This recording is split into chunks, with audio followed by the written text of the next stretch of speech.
Hey there, it is gradient time, and what we want to do is this image here, we've added this cool retro kind of style gradient. I'm going to show you how to do that now in Adobe Photoshop. Let's go. First up, let's open up two images. Okay, it's in the same color folder. It's called Gradient 01 and Gradient 02 from Jordan Andrews. Thank you, Jordan. So we're going to start with Gradient 01. We're going to do two things. We're going to add gradient to text and we're going to add it to the image in the background. We'll do the text first as it's the easiest to do. Okay, so we're going to have a full section on doing type a little bit later in the course, but for now, click on this capital T, your type tool, click once on your keyboard, okay, and over here, in terms of the font size, pick a font, any font you like, okay, and a size, I've got mine up to about 80, okay, yours is probably defaulting to 10 or 12, and over here, okay, we're going to type in all. I'm going to put a return in, start. Don't worry too much about type at the moment. To move your type around, we're going to use our move tool, okay, and I'm just going to click and drag it around.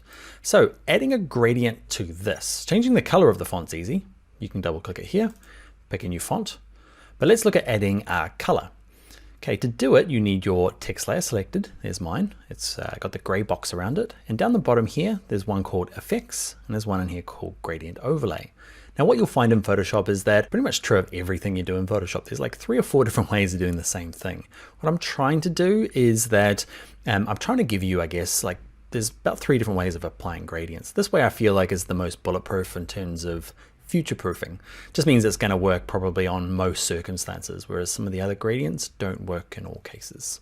Anyway, what I'm saying is that later on you might go, hey, why didn't he show me that version of this thing? And you like it better. It's totally cool. Do it. If you stumble across a different way of doing something, totally. There's nothing right or wrong about it. I'm just trying to, I guess, cut it down to the most usable versions. So gradient overlay. And by default, it'll depend on what you last had selected. Now, what we're going to do is where it says gradient, click on this little arrow here. Let's move them up so we can kind of see. Click on this little drop down arrow. By default, you've got some horrific drop shadows. Okay, well, gradients, sorry. Okay, some terrible ones. If you need rainbow colored gradients, you, my friends, are all in luck. Okay, so what we're going to do is have to go and customize it. So let's start with this first one, black to white. It's the easiest one to customize. Let's click on the little arrow to pop it back up. So what we want to do now is change the colors used, and you do it by clicking in this color bit here. That's why it's a little bit confusing using gradient overlay. Okay, so you click on this anywhere in this color box, this thing pops up. Okay, and what we're going to do is you use the bottom parts of these houses. Okay, so not the top parts, use this bottom bit. So let's double click this first color swatch. Okay, and using this hue slider, drag it up, drag it down, find a color that you want to use. Okay, I'm going to use this one, click OK. Double click this white house. Same thing, drag this hue slider up and down until you find a color you want to use, then click in here. Okay, and you'll have that blue to purple, or at least magenta. Click OK. Well, let's click OK again and have a look at some of the settings. So where it says reverse, just flips it top to bottom. We are using the linear style, so it goes in a line from top to bottom. You can adjust that, which angle. Okay, you can see now it's going kind of more left to right from this side to this side. You can decide any size.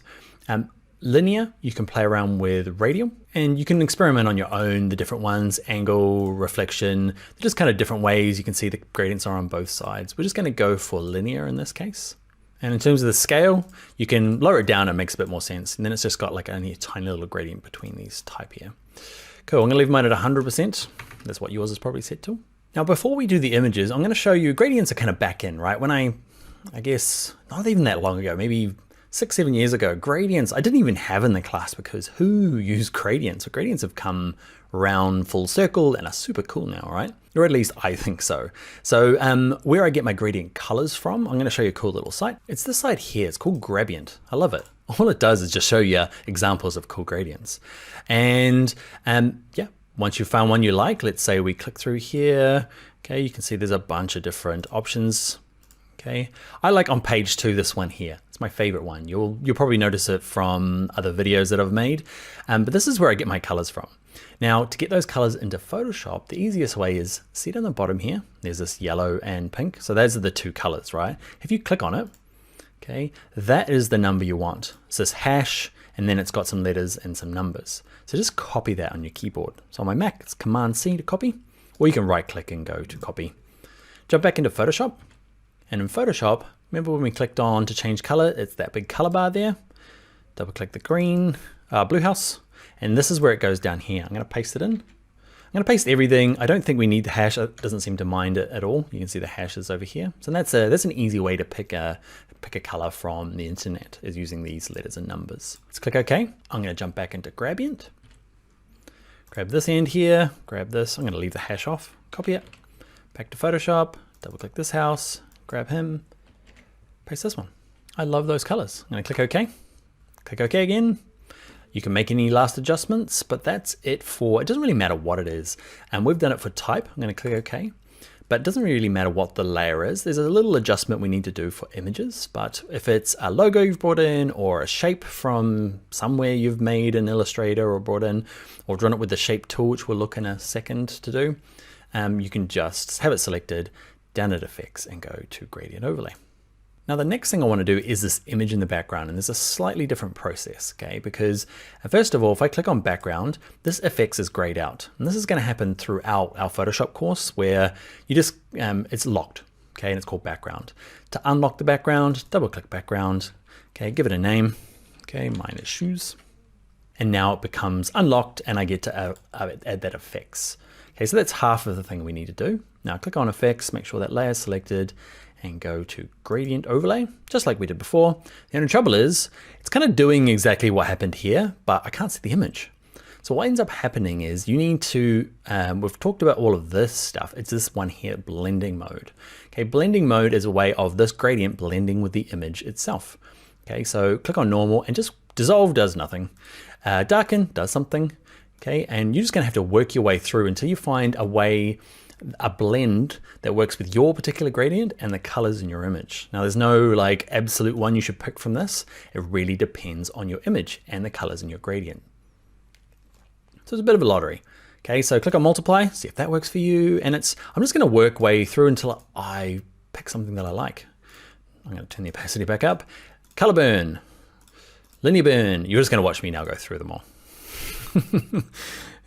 Lighten I kind of like. It's kind of got that retro 80s, but in that kind of hipstery way. It's hard to explain, right? But gradients are cool now.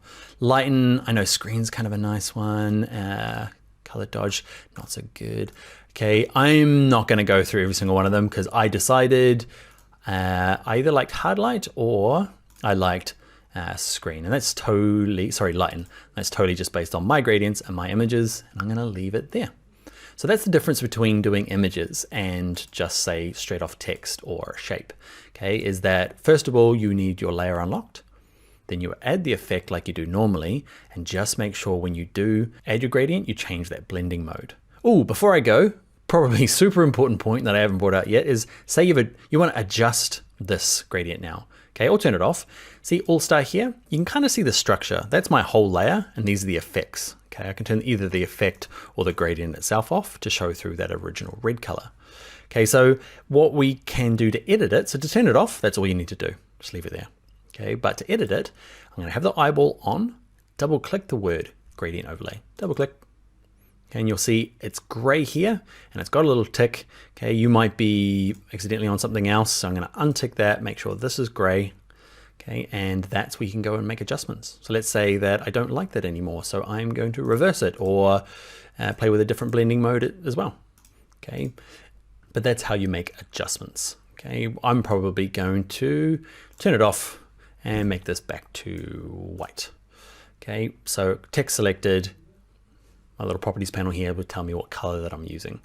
I clicked on it, and to get white, just as a little other thing before we go is, watch this, any of these hues, it doesn't matter. If I click, hold, and drag, and I'm dragging kind of past where I need it, because up in the top left is white, and down in the bottom left is black.